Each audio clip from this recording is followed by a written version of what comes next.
ಉತ್ತರ ಕನ್ನಡ ಜಿಲ್ಲೆಯ ಕರಾವಳಿಯಲ್ಲಿ ಕಂಡುಬರುವ ವಿಶೇಷ ಆಚರಣೆಗಳಲ್ಲಿ ಸುಗ್ಗಿ ಕುಣಿತ ಸಹ ಒಂದು. ಹೋಳಿ ಹಬ್ಬದ ನಂತರ ಅಂದರೆ ಅಕ್ಷಯ ತೃತೀಯದಂದು ನಡೆಯುವ ಈ ಸುಗ್ಗಿ ಹಗರಣ ಸಂಭ್ರಮದಲ್ಲಿ ಎಲ್ಲಿ ನೋಡಿದರೂ ಬಗೆ ಬಗೆಯ ವೇಷಧಾರಿಗಳು, ಕೋಲಾಟ, ಮರಕಾಲು ಕುಣಿತ, ಗುಮಟೆ ಪಾಂಗಿನ ಸದ್ದು ಎಲ್ಲೆಡೆ ಕೇಳಿಸುತ್ತೆ. ಹೌದು, ಪ್ರತಿ ವರ್ಷದಂತೆ ಈ ವರ್ಷವೂ ಕೂಡ ಅಕ್ಷಯ ತೃತೀಯ ದಿನದಂದು ಸಂಭ್ರಮದಿಂದ ಸುಗ್ಗಿ ಹಗರಣ ಜರುಗಿತು.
ಇನ್ನು ಈ ಸುಗ್ಗಿ ಕುಣಿತಕ್ಕೆ ತನ್ನದೇ ಆದ ವಿಶೇಷವಿದೆ. ಇಲ್ಲಿ ಸಾಂಪ್ರದಾಯಿಕ ಉಡುಗೆ ತೊಟ್ಟು, ತಲೆಗೆ ಬಣ್ಣ ಬಣ್ಣದ ತುರಾಯಿ ಪೇಟವನ್ನು ಕಟ್ಟಿ, ಪೊಗಡೆ ವೇಷಭೂಷಣ ಧರಿಸಿ ಸುಗ್ಗಿ ಕುಣಿಯುವುದು ಎಲ್ಲರ ಮನ ಸೆಳೆಯುತ್ತದೆ. ಇದರೊಂದಿಗೆ ಗುಮ್ಮಟೆ, ಜಾಗಟೆಯ ಸದ್ದು, ವಾದ್ಯಗಳ ಹಿಮ್ಮೇಳ ಸುಗ್ಗಿ ಕುಣಿತಕ್ಕೆ ಇನ್ನಷ್ಟು ಮೆರುಗು ನೀಡುತ್ತದೆ.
ಅಕ್ಷಯ ತೃತೀಯ ದಿನದಂದು ಕಾಂಚಿಕಾ ಪರಮೇಶ್ವರಿ ದೇವಿಯ ಪಲ್ಲಕ್ಕಿ ಉತ್ಸವ ಊರಿಗೆ ಬರುತ್ತದೆ.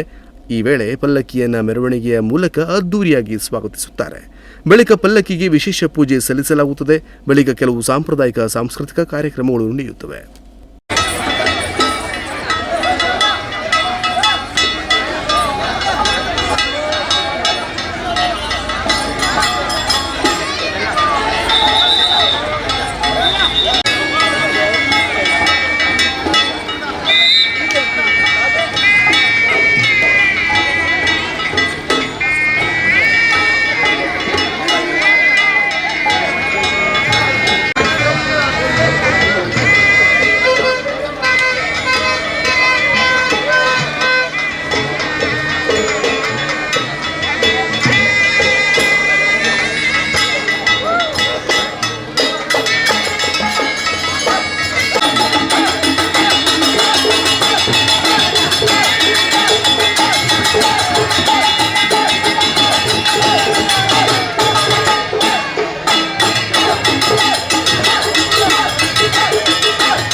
ಕೇಳ್ತಾರಲ್ಲ ಅವನ ಹತ್ರನೇ ಕೇಳುವಂತೆ.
ಈ ವೇಳೆ ನುಡಿಸಿರಿಯೊಂದಿಗೆ ಮಾತನಾಡಿದ ಹಾಲಕ್ಕಿ ಒಕ್ಕಲಿಗ ಸಮಾಜದ ಹಿರಿಯರು ಈ ಸುಗ್ಗಿ ಹಗರಣದ ಸಂಭ್ರಮದ ಬಗ್ಗೆ ಮಾಹಿತಿ ನೀಡಿದರು. ಈ ಹಲವಾರು ಕಾರ್ಯಕ್ರಮ ಇಟ್ಕೊಳ್ತೇವೆ ಅಂತಂದರೆ ಪಾರಂಪರಿಕವಾಗಿ ಬೆಳೆದು ಬಂದಂಥದ್ದು ಒಂದು ನಮ್ಮ ಹಿರಿಯ ತಲೆಮಾರಿನವರು ನಡೆಸ್ಕೊಂಡು ಬಂದಂಥ ಒಂದು ಕಾರ್ಯಕ್ರಮ. ಈ ಸುಗ್ಗಿ ಕುಣಿತ ಇರ್ಬೋದು, ಹಲವಾರು ಹಗರಣ ಇರ್ಬೋದು, ಮರಕಾಲು ಕುಣಿತ ಇರ್ಬೋದು, ಅಥವಾ ಹೀಗೆ ಹಲವಾರು ವೇಷ ಹಾಕ್ಕೊಂಡು ನಾವು ಇಲ್ಲಿ ಶ್ರೀ ಕಾಂಚಿಕಾ ಪರಮೇಶ್ವರಿ ಪಲ್ಲಕ್ಕಿ ಉತ್ಸವ ಬರ್ತದೆ ಈಶ್ವರ ದೇವಸ್ಥಾನಕ್ಕೆ. ಅಲ್ಲಿ ನಾವು ಇಲ್ಲಿಂದ ಹಗರಣ ಹಾಕ್ಕೊಂಡು ಅಲ್ಲಿಗೆ ಹೋಗಿ ಶ್ರೀ ಕಾಂಚಿಕಾ ಪರಮೇಶ್ವರಿ ದೇವಿಯ ಪಲ್ಲಕ್ಕಿ ಉತ್ಸವದ ಮೇಲೆ ಮೆರವಣಿಗೆ ಮುಖಾಂತರ ಮತ್ತು ಇಲ್ಲಿ ಬಂದು ನಮ್ಗೆ ಗೌಡರ ಕಟ್ಟೆಲ್ಲಿ ಕುಳ್ತದೆ. ಆಮೇಲೆ ಕೆಲವೊಂದು ಪ್ರದರ್ಶನ ಇರ್ತದೆ, ಸಾಂಸ್ಕೃತಿಕ ಪ್ರದರ್ಶನ ಅಂದರೆ ಸುಗ್ಗಿ ಕುಣಿತ. ಅದು ನಮ್ಮ ಈ ಹಾಲಕ್ಕಿ ಸಮಾಜದ ಪ್ರಮುಖವಾದಂಥ ಒಂದು ಪ್ರಮುಖವಾದಂಥ ಒಂದು ಕಲೆ. ಆ ಕಲೆ ಹಿಂದಿನಿಂದ ಬೆಳೆಬಂದದ್ದು ಅದು ಈಗ ಕಾರಣಾಂತರಗಳು ಮಧ್ಯಂತರದಲ್ಲಿ ಸ್ವಲ್ಪ ಕಾರಣಾಂತರದಿಂದ ಸ್ವಲ್ಪ ಸಮಸ್ಯೆಯಾಗಿ ಬಿಟ್ಟಿದ್ವು ನಾವು. ಆದರೆ ಈಗ ಇದು ಕಾಂಚಿಕಾ ಪರಮೇಶ್ವರಿಯಲ್ಲಿ ಪ್ರಸಾದ ಇಟ್ಟಾಗ ಮತ್ತೆ ಪುನಃ ನೀವು ಈ ಅಕ್ಷಯ ತೃತೀಯ ದಿನದಂದು ಕಾರ್ಯಕ್ರಮ ನಡೆಸೋದು ಒಳ್ಳೆಯದು ಅನ್ನುವಂಥ ಒಂದು ಸೂಚನೆ ಕೊಟ್ಟಾಗ ಮತ್ತು ಅದನ್ನು ದಿಢೀರ್ನ ನಾವು ಈಗ ಆ ಕಲೆಯನ್ನು ಮುಂದುವರ್ಸ್ಕೊಂಡು ಹೋಗ್ಲಿಕ್ಕೆ ಬಂದಿದ್ದೀವಿ. ಇದು ಶಾಶ್ವತವಾಗಿರಲಿ ಅನ್ನೋದೇ ನಮ್ಮೆಲ್ಲರ ಉದ್ದೇಶ. ಇದಕ್ಕೆ ಎಲ್ಲರ ಸಹಕಾರ ಬೇಕಾಗಿರ್ತದೆ. ಮತ್ತು ಖರ್ಚು ವೆಚ್ಚ ಎಲ್ಲ ರಾಶಿ ಉಂಟು ಇದಕ್ಕೆ. ನಮ್ಮ ಈಗ ಕಾಗಲ್ ತೇರಿರ್ಬೋದು, ಬಾಡ್ತೇರಿರ್ಬೋದು, ಇವೆಲ್ಲವನ್ನು ಮುಗಿಸ್ಕೊಂಡಾದಮೇಲೆ ಈ ಅಕ್ಷಯ ತೃತೀಯ ದಿನದಂದು ಇಂಥ ಒಂದು ವೇಷಭೂಷಣ ಎಲ್ಲ ಮಾಡಿ ಶ್ರೀದೇವರಿಗೆ ದೇವರ ಕಾರ್ಯದಲ್ಲಿ ಒಂದು ಖುಷಿಯ ಪ್ರದರ್ಶನವನ್ನು ನೀಡ್ತಿದ್ರು. ನಮ್ಮದು ಹಳ್ಳದಿ ಕಾಲದಿಂದಿದ್ದು ಸುಗ್ಗಿ ಮಾಡ್ಕೊತಿದ್ದು. ಈಗ ತೇರು ಕಟ್ಟು ವ್ಯಾಪಾರದಲ್ಲಿ ತೇರು ಎಂಬುದು ಆಗುವುದಿಲ್ಲ ಮಾತಾಡು. ಈಗ ಜಾವಳು ಬರ್ತಾರೆ ಇವತ್ತು, ಇಲ್ಲಿಂದ ಏಳ್ಸೋದು, ಈಶ್ವರ ದೇವಸ್ಥಾನಕ್ಕೆ ಹೋಗಿ ಅಲ್ಲಿಂದ ಬಂದು ಇಲ್ಲೇ ಬಿಟ್ಟೋದು. ಮತ್ತು ಹಳೆಯವರೆಲ್ಲ ಬೇರೆ ಬೇರೆ ನಮ್ಮನೆ ಸುಗ್ಗಿ ಮಾಡ್ತಿರು. ಈಗ ಅದೆಲ್ಲ ನಮ್ಮ ಹತ್ರ ಅಷ್ಟು ವಹಿವಾಟು ಹುಡುಗರೆಲ್ಲ ಈಗಿನ ಹುಡುಗರೆಲ್ಲ ತಯಾರಾಗಿದ್ದಾರೆ. ಮತ್ತು ಈ ದೇವರು ಬರೋದು ಅಂಬುದು ಅದೊಂದು ಹಗರಣ ನಾವು ಮಾಡ್ತೀವಿ. ಈಗ ಒಂದು ಸ್ವಲ್ಪ ವರ್ಷ ಸ್ವಲ್ಪ ಬಿಟ್ಟಾಕಿದ್ರು, ಈಗ ಮತ್ತೆ ತಯಾರು ಮಾಡಿದ್ದಾರೆ.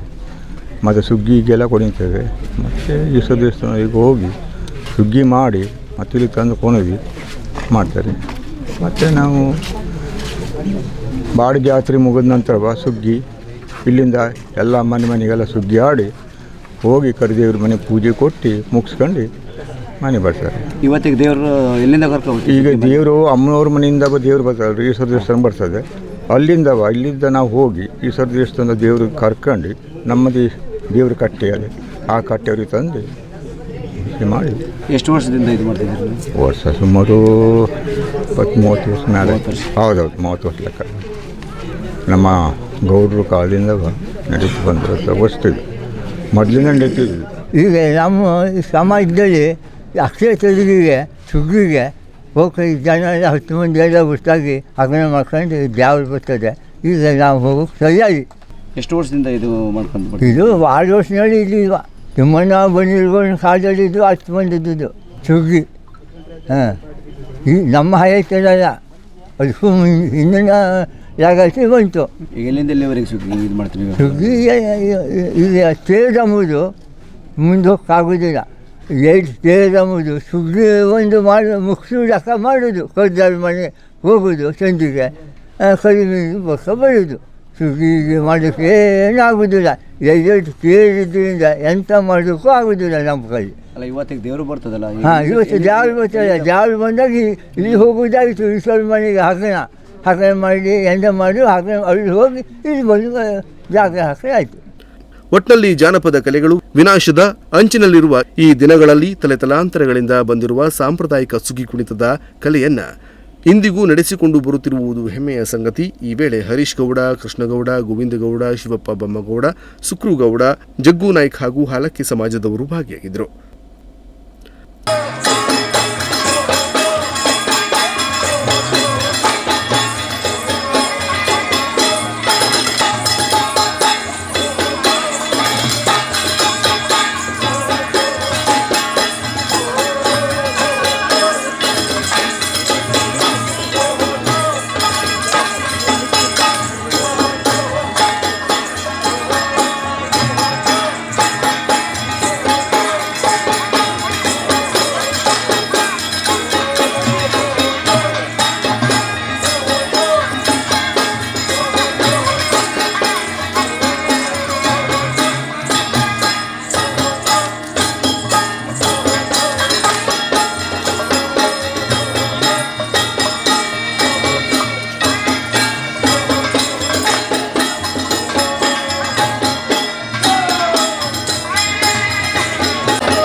ವಿಶ್ವ ನುಡಿಸಿರಿ ನ್ಯೂಸ್ ಹೊನ್ನಾವರ.